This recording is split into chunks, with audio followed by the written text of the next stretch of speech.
سر جو ایک آپ کی لطیف جولری مارکیٹ ہے لاہور کے اندر، وہاں پہ اچھرے کے اندر، وہاں سے تقریباً 1 ارب روپے مالیت کا سونا جو ہے وہ چوری ہوا۔ وہ چوری اس طرح سے ہوا کہ امانت کے طور پہ لوگوں نے اس شخص کے پاس اپنا سونا رکھوایا ہوا تھا۔ ان کا نام ہے شیخ وسیم اختر۔ یہ وہاں کے سنہروں میں سے ایک ہیں، یہ ہمیں پتہ چلا ہے۔ اب تو ان کی آج کے روز ویڈیو بھی آ گئی ہے جب وہ لے کے یہ سارا جو سونا ہے وہ بھاگ رہے ہیں۔ 20 کلو اس کا وزن بتایا جا رہا ہے، مالیت اس کی 1 ارب روپے ہے، اور لوگ جو ہیں وہ امانت کے طور پہ جو رکھوا کے گئے تھے سونا لے کے وہ فرار ہو چکے ہیں۔ اب پولیس جو انہوں نے کیس بھی رجسٹر کیا ہے، انویسٹیگیشن باقاعدہ طور پہ بڑی تیزی سے چل رہی ہے۔ اب ان کو پکڑے جاتے ہیں نہیں پکڑے جاتے یہ ایک الگ بات ہے، ملک میں ہے ملک میں نہیں ہے یہ بھی ایک الگ بات ہے، لیکن یہ بات بہت ایک خطرناک ہے کہ آپ امانت کے طور پہ اپنی چیز کسی کے پاس رکھوائیں اور وہ اکٹھی کرتے کرتے کرتے وہاں سے چلا جائے۔ اس کے بعد یہ بھی بتایا جاتا ہے کہ تقریباً 60 لاکھ کی شاید ایک کمیٹی بھی ڈلی ہوئی تھی۔ یہ کمیٹی سسٹم بھی اس طرح ہوتا ہے کہ ایک تو کیش کی کمیٹی ہوتی ہے جو مختلف لوگ ڈالتے ہیں، ایک سنہروں کی بھی، ایک اپنی سونے کی بھی کمیٹی ہوتی ہے جس کا ایک الگ سا پروسیجر ہوتا ہے، تو وہ بھی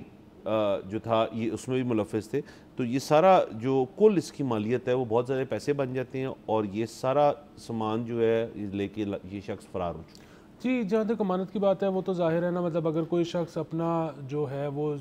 سیٹ بیچنے کے لیے رکھوا گیا ہے کہ جب اس کا اچھا ریٹ ملے گا تو بیچ دینا، وہ بھی امانت ہے۔ کوئی شخص اپنے سیٹ میں کوئی نگ یا کوئی چیز ٹھیک کروانے کے لیے دے گیا ہے، وہ بھی امانت ہے۔ سائز بدلنے کے لیے دے گیا وہ بھی امانت ہے۔ تیسری چیز یہ کہ کسی شخص نے پیسے بھیج دیے تھے کہ میرے لیے سیٹ یا بار بائے کر لینا اور میں آ کر لے لوں گا، تو وہ بھی امانت ہے۔ سو امانت تو ہر چیز ہی امانت ہوتی ہے۔ اچھا، ہم ظاہر ہے اس پرٹیکولر کیس کی بات نہیں کر سکتے، یہ تو کل واقعہ ہوا ہے، اس پہ انویسٹیگیشن ہوگی، پولیس جب بتائے گی کہ کیا ہوا تو ہمیں پتہ لگ جائے گا۔ Code B plain robbery, code B plain fraud, code B کہ ان کو اپنا کوئی نقصان ہوا ہو جس کو پورا کرنے کے لیے وہ نکل گئے ہوں۔ سو جنیرکلی اگر جو میں ڈسکس کرنا چاہ رہا ہوں وہ یہ ہے کہ آج کل ایک چیز چل رہی ہے، مطلب یہ ظاہر ہے عام دنوں میں بھی آج سے پہلے بھی ہوتی ہوگی، لیکن پچھلے کچھ عرصے سے جب سے آپ دیکھ رہے ہیں کہ دنیا کے جو بینکس ہیں وہ اپنے ریزرو گولڈ میں کنورٹ کرنا ذرا زیادہ شروع ہو گئے ہیں، جب سے ہم دیکھ رہے ہیں کہ چائنا نے بہت زیادہ اپنے ریزروز گولڈ میں کرنے شروع کیے ہیں، سو ایک دم سے گولڈ کی پرائس بہت اوپر چلی گئی۔ اچھا، وہ گولڈ جو ہے وہ عموماً جو عام دنوں میں ٹریڈ ہوتا ہے وہ ایکسٹریکشن کاسٹ پلس 30% پر ہوتا ہے۔ آج کل جو ہے وہ جو پریمیم ہے اس کا وہ 100% سے اوپر چلا گیا۔ اب وہ جب پریمیم اتنا اوپر چلا جائے تو اس میں پھر فلکچویشن بھی ہوتی ہے۔ سو آپ ڈیلی کے حساب سے اگر آپ اخبار پڑھتے ہیں، ٹی وی دیکھتے ہیں، تو آپ کو اس طرح کی خبریں ملتی ہوں گی کہ جی آج تولہ جو ہے وہ 10,000 اوپر چلا گیا، آج تولہ 10,000 نیچے آ گیا۔ اچھا، جب فلکچویشن زیادہ ہوتی ہے تو پھر جو مڈل مین ہوتے ہیں، جو عموماً سنیارے ہوتے ہیں، وہ اس میں ٹریڈنگ شروع کر دیتے ہیں۔ اچھا، اب بات پھر وہی ہے کہ ٹریڈنگ مطلب چاہے سٹاکس کی ہو، چاہے پلاٹس کی ہو، چاہے گولڈ کی ہو، جب تو آپ ان پیسوں سے کر رہے ہیں جو کہ آپ کے پاس موجود ہیں، تو اس میں تو پھر ہوتا یہ ہے کہ آپ کو ظاہر ہے ڈیلی بیسس پر تھوڑا نقصان ہو سکتا ہے، تھوڑا فائدہ ہو سکتا ہے، لیکن وہ ایسی کوئی سچویشن نہیں بن سکتی کہ آپ نے کل کسی کو پیسے دینے تھے یا کل کسی کو گولڈ دینا تھا اور اب آپ کے پاس وہ موجود ہی نہیں ہے۔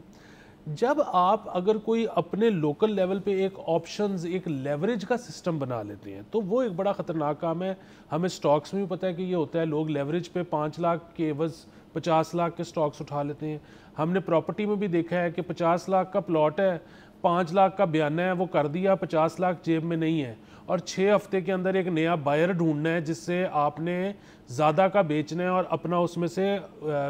مارجن نکالنا ہے۔ اچھا، اسی طرح گولڈ میں ہوتا ہے یہ ہے کہ گولڈ کے 2 ریٹس نکلتے ہیں ڈیلی، ایک مارننگ ریٹ ہوتا ہے، ایک ایوننگ ریٹ ہوتا ہے، اور پھر ظاہر ہے ایک ایسا ٹائم ہوتا ہے جس میں مارکیٹ کلوز ہو جاتی ہے۔ اب آپ مارننگ میں یا ایوننگ میں جب کر رہے ہیں ٹریڈنگ تو اس میں تو مطلب آپ نے فون کیا، اس جو بھی ریٹ تھا اس ریٹ پہ آپ نے بائی کر لیا یا سیل کر دیا۔ اب جب ان دنوں میں فلکچویشنز بہت ہوتی ہیں تو رات کے وقت بھی اب آپ مارکیٹ کلوز ہے، کسی کو نہیں پتا کہ اب جب مارکیٹ کھلے گی تو ریٹ کیا ہوگا،